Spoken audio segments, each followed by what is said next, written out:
और मेरे साथ पूरा पैनल जुड़ चुका है। जयराम विप्लव है, नेता बीजेपी, पक्ष रखने के लिए हो सकता है, और आवाज ना उठाना सेकुलरिज्म कैसे हो सकता है? देखिए, मैं बहुत बहुत बधाई देता हूं और मैं आपको साधुवाद करता हूं कि आपने आज इस विषय को उठाया और लगातार आप उठा रहे हैं। देखिए पयोधी, लंबे समय से इस देश में एक ही नैरेटिव, एक ही पक्ष मीडिया और एकेडमिक्स में और बुद्धिजीवियों के बीच लगातार उठाया जाता रहा है, लेकिन आज जी न्यूज जैसी संस्थाओं की पहल है कि आज साधु संतों का पक्ष भी आ रहा है, आज बहुसंख्यक समाज का पक्ष भी आ रहा है। और आप इस देश में कल्पना करिए कि अगर एक अखलाक को लेकर के इतना बड़ा माहौल बनाया जा सकता है, तो आज संतों पर चुप्पी है। सवाल तो इसीलिए उठ रहे पयोधी कि जब देश की सबसे पुरानी पार्टी की मुखिया आतंकवादियों के मरने पर आंसू बहा सकती हैं, तो साधु संतों के लिए दो बोल उनके मुंह से क्यों नहीं निकलते? क्या वो संवेदना भी मर गई उनके भीतर?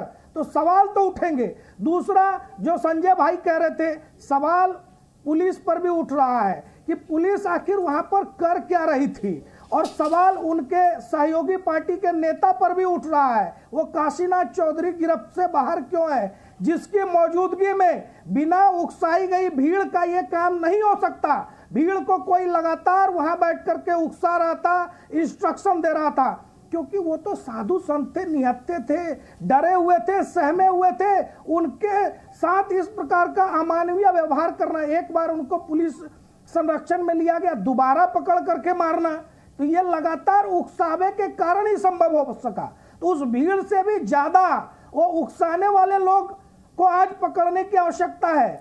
और उद्धव साहब कब बोलने के लिए आए? जब गृह मंत्री जी ने उनसे बात की, जब चारों ओर से मीडिया का दबाव बना, चारों ओर से साधु संतों का दबाव बना। महाराष्ट्र सरकार की मंशा इसमें स्पष्ट दिखाई नहीं पड़ती, लगता नहीं कि वो दोषियों को।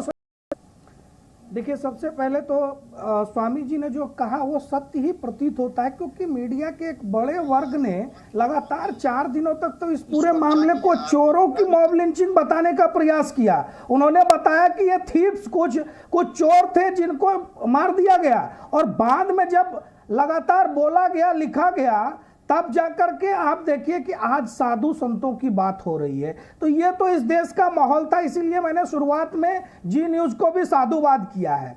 और आज आप देखिए कि माहौल किस तरह से दबाने की कोशिश की जा रही है, माहौल बदलने की कोशिश की जा रही है।